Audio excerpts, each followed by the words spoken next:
The untold truth behind John Lennon's secret jealousy of Paul McCartney after the Beatles broke up. After the Beatles broke up in 1970, the world watched as four musical legends stepped into their solo careers.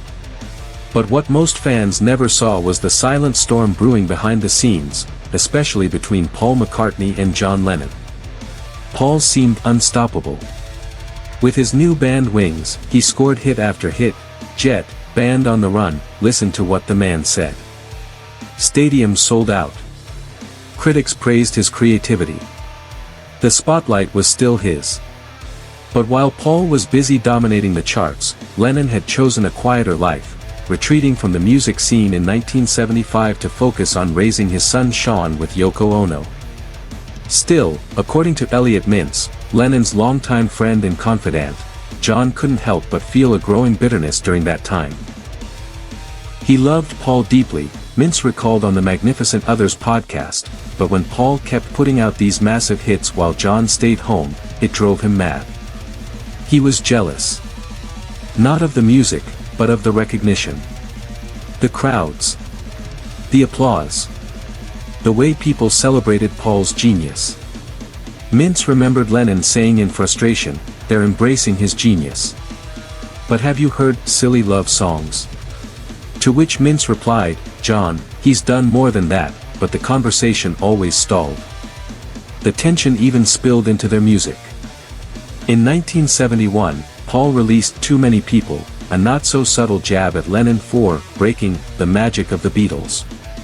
John fired back with the brutal track How Do You Sleep, laced with biting lines like, "The only thing you done was yesterday."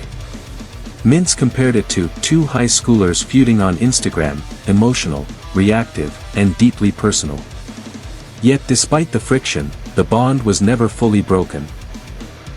Mintz revealed a quiet, almost cinematic moment from Christmas Day 1978.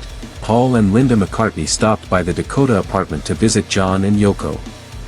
They went out to dinner at Elaine's, but unimpressed by the menu, Linda ordered pizza instead.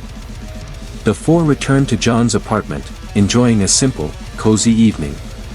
And then, came a moment frozen in time.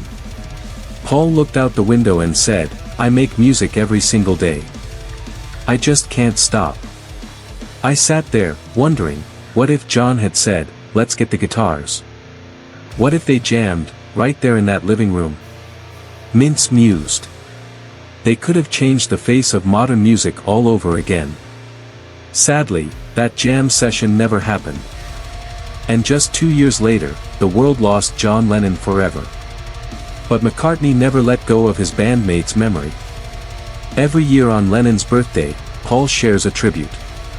This past year, he posted a powerful image of himself performing beneath a photo of Lennon with the caption, "Happy birthday, John. Thanks for being there."